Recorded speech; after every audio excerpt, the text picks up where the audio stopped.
Hello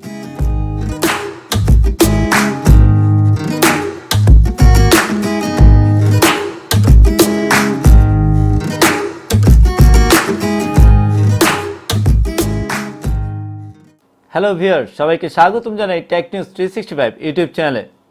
প্রতিবারের মতোই নতুন আরেকটি ভিডিও নিয়ে উপস্থিত হয়েছি আমরা আপনাদের মাঝে।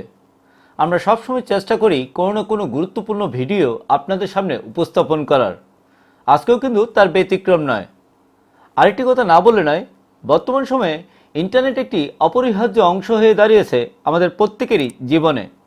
আর তাই প্রত্যেকেই আমরা আমাদের বাসায় ইন্টারনেট ব্যবহার করার ক্ষেত্রে বিভিন্ন ওয়াইফাই রাউটারগুলো ব্যবহার করে থাকি। আর এই ওয়াইফাই রাউটার ব্যবহার করতে গিয়ে দেখা যায় আমরা অনেকেই জিজ্ঞেস করতে দেখি যে ভাই কোন ওয়াইফাই রাউটারটি ভালো হতে পারে ইন্টারনেট ব্যবহার করার ক্ষেত্রে। আর এই ক্ষেত্রে অনেকেই বিভিন্ন ধরনের তাদের বিভিন্ন অভিজ্ঞতা থেকে বিভিন্ন রাউটারের কথা বলে থাকে। আর তার উপর ভিত্তি করেই আমরা সিদ্ধান্ত নিয়ে থাকি কোন রাউটারটি আমরা কিনব। সেই সিদ্ধান্তটি নেওয়ার আগে আপনি নিজেও একবার এই ধরনের বিভিন্ন ভিডিওগুলো দেখে নেওয়ার চেষ্টা করবেন, যার মাধ্যমে আপনি অনায়াসেই ওনাদের সিদ্ধান্তের সাথে আপনার সিদ্ধান্তটুকু মিলিয়ে নিতে পারবেন। আর তাই আজকের আমাদের এই ভিডিওটির মাধ্যমে আমরা আপনাদের সামনে টেন্ডার F3 ওয়াইফাই রাউটারটি সম্পর্কে ধারণা দেওয়ার চেষ্টা করব। চলুন তাহলে ভিউয়ার্স, আর দেরি না করে আজকের আমাদের এই ভিডিওটির মাধ্যমে এই টেন্ডার F3 মডেলের ওয়াইফাই রাউটারটি সম্পর্কে একটি সামগ্রিক ধারণা নেওয়ার চেষ্টা করি। এক্ষেত্রে আমরা বক্সের গায়ে দেখতে পাচ্ছি তার বিভিন্ন সুযোগ সুবিধাগুলো সম্পর্কে এখানে বলা হয়েছে। একই সাথে আমরা দেখতে পাচ্ছি এই বক্সের পেছন সাইডে তার ফিজিক্যাল কানেক্টিভিটি স্ট্রাকচারটি সম্পর্কে একটি ধারণা দেওয়া হয়েছে। এখন ভিউয়ার্স, আমরা এই বক্সটিকে আনপ্যাক করার মাধ্যমে এর ফিজিক্যাল রাউটারটি এবং এর মধ্যে তারা কী দিয়েছে সে সম্পর্কে ধারণা নেওয়ার চেষ্টা করি। আর এর পরবর্তীতে একের পর এক আমরা এর বিভিন্ন সুযোগ সুবিধাদি এর ভালো মন্দ দিকগুলো সম্পর্কে জানার চেষ্টা করব। সেক্ষেত্রে প্রথমে আমি বক্সটিকে খুলছি।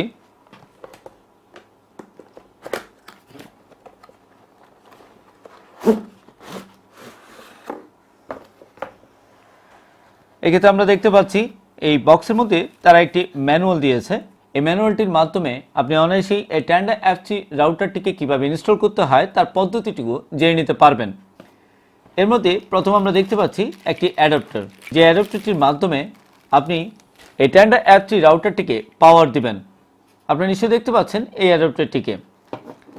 এরপর আমরা একটু দেখি এখানের মধ্যে আর কি দিয়েছে রাউটারটি ছাড়া।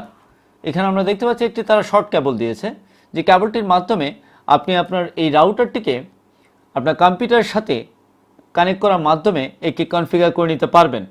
এছাড়া এই বক্সের মধ্যে আর তারা কিছু দেয়নি। এবার আমরা এই রাউটারটিকে একটু দেখে নেওয়ার চেষ্টা করি। এবার আমি পলিটিকে খুলছি। পলিটিকে খোলার পর আমরা দেখতে পাচ্ছি টেন্ডা F3 মডেলের সেই রাউটারটিকে।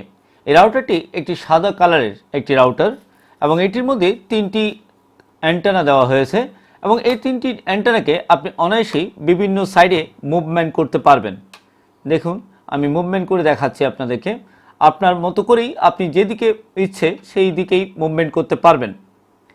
এছাড়া আপনি এটিকে সোজাভাবে এইভাবে অ্যান্টেনাগুলো রাখতে পারবেন। যদি আপনি এই রাউটারটিকে দেওয়ালে সেট করেন তাহলে সেক্ষেত্রে অ্যান্টেনাগুলো আপনার দিক করে বা আপনি যেই দিক মনে করবেন সেই দিক করেই সেট করে রাখতে পারবেন। আসুন এবার আমরা এই রাউটারটির মধ্যে কি ফিচার তারা দিয়েছে সেটি একটু দেখে নেওয়ার চেষ্টা করি। এর প্রত্যেকটি অ্যান্টেনাই 5 dBi ভিত্তিক অ্যান্টেনা এবং এই টেন্ডা F3 রাউটারটি সিঙ্গেল ব্যান্ডের একটি রাউটার, অর্থাৎ এটি 2.4 GHz ব্যান্ডের একটি রাউটার। এবং এছাড়া আমরা দেখতে পাচ্ছি এই রাউটারটিতে 4টি পোর্ট আছে, আপনারা নিশ্চয়ই দেখতে পাচ্ছেন। এই 4টি পোর্টের মধ্যে প্রথম পোর্ট যেটি দেওয়া হয়েছে সেই পোর্টটি হচ্ছে 1 পোর্ট এবং তার পাশে 3টি পোর্ট হচ্ছে কি ল্যান্ড পোর্ট। এছাড়া আমরা পাশে আরেকটি পোর্ট দেখতে পাচ্ছি, যে পোর্টটির মাধ্যমে আপনি পাওয়ার কানেক্টিভিটি দেবেন এই টেন্ডা ওয়াইফাই রাউটারটিকে। এবং তারও পাশে আরেকটি আমি ছোট্ট বাটন দেখতে পাচ্ছি, যে বাটনটি হচ্ছে আপনার WPS এবং রিসেট বাটন। অর্থাৎ একই সাথে এই বাটনটির মাধ্যমে আপনার ওয়াইফাইটিকে অফ করতে পারবেন, আবার অন করতে পারবেন। এবং সাথে আপনি যদি মনে করেন আপনার রাউটারটির সম্পূর্ণ কনফিগারেশনটুকু ফ্লাশ করে দিতে চান, সেক্ষেত্রে আপনি রিসেট করে নিতে পারবেন। এছাড়া এই টেন্ডা F3 রাউটারের সামনে কিছু ইন্ডিকেটর দেখতে পাচ্ছি, যে লাইটের ইন্ডিকেশনের মাধ্যমে বিভিন্ন সময় এই রাউটারটি তার অ্যাক্টিভিটিগুলো প্রদর্শন করে থাকে। এরপর আমরা একটু দেখি এই রাউটারটির পেছন সাইডে ভেন্টিলেশনের বিশেষ ব্যবস্থা রাখা হয়েছে যাতে করে রাউটারটি ওভারহিট না হতে পারে।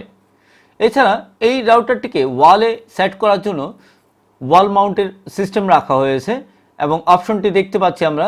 এই অপশনের মাধ্যমে আপনি আপনার এই রাউটারটিকে ওয়ালে সেট করে রাখতে পারবেন। আশা করি ভিউয়ার্স এতে আপনারা বুঝতে পারছেন এই টেন্ডা F3 রাউটারটির তার ফিজিক্যাল স্ট্রাকচারটুকু।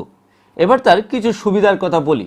আমরা যারা এই ওয়াইফাই রাউটারটিকে ব্যবহার করব, আমাদের নিশ্চয়ই একটি বিষয় মাথায় আসবে, এই ওয়াইফাই রাউটারটির তার রেঞ্জ কেমন কভারেজ করবে। এক্ষেত্রে আমরা বলতে পারি এই রাউটারটি মূলত 200 মিটার পর্যন্ত আপনাকে তার রেঞ্জটুকু কভার করে থাকবে। অর্থাৎ যদি আমরা ধরে নিই যে কোনো বাসা 2 থেকে 3টা রুমের কোনো যদি বাসা হয়ে থাকে, সেক্ষেত্রে এই টেন্ডা F3 ওয়াইফাই রাউটারটি তাদের জন্য একটি আদর্শ রাউটার হিসেবে বিবেচিত। এছাড়া এই রাউটারটি একটি 300 Mbps এর একটি রাউটার। আর যারা আমরা ইন্টারনেট অ্যাক্সেস করতে চাই বা ব্রাউজিং বা আমাদের বিভিন্ন অনলাইন ক্লাসগুলো করতে চাই, তাদের জন্য এই রাউটারটি খুব সহজেই কার্যকরী ভূমিকা রাখবে। আর এই রাউটারের নেগেটিভ দিক যদি আমি আপনাদের সামনে বলতে চাই, সেটি হচ্ছে খুব বড় রেঞ্জ যুক্ত কোনো বাসায় এই রাউটারটি ব্যবহার না করাই ভালো। অর্থাৎ 200 মিটারের ভিতর এই রাউটারটি ব্যবহার করতে পারলে সবচেয়ে ভালো পারফরমেন্স পাবেন। এবং এই ক্ষেত্রে অবশ্যই আপনাকে দেখতে হবে এই রাউটারটির আশেপাশে যে আপনার ফ্রিকোয়েন্সিগুলো ট্রান্সমিট হবে সেখানে যেন কোনো ব্যারিয়ার না থাকে। ভিউয়ার্স, এতক্ষণ নিশ্চয়ই আপনারা জেনে গেছেন এই টেন্ডা F3 রাউটারটির বিভিন্ন সুযোগ সুবিধাগুলো সম্পর্কে। আমাদের চেষ্টা ছিল আজকের এই ভিডিওটির মাধ্যমে এই টেন্ডা F3 মডেলের রাউটারটি সম্পর্কে তার সামগ্রিক ধারণাগুলো আপনাদের সামনে তুলে ধরার। পরিশেষে বলবো, ভিডিওটি যদি আপনাদের ভালো লেগে থাকে তাহলে অবশ্যই টেক নিউজ 365 ইউটিউব চ্যানেলটিকে সাবস্ক্রাইব করে রাখবেন এবং একই সাথে বেল বাটনটিকেও ক্লিক করে রাখবেন, যাতে আগামীতে এই ধরনের সকল গুরুত্বপূর্ণ ভিডিওগুলো আপনার জন্য মুহূর্তেই পেয়ে যান। আজকে এইটুকুই রাখলাম। সবাই ভালো থাকবেন। ধন্যবাদ।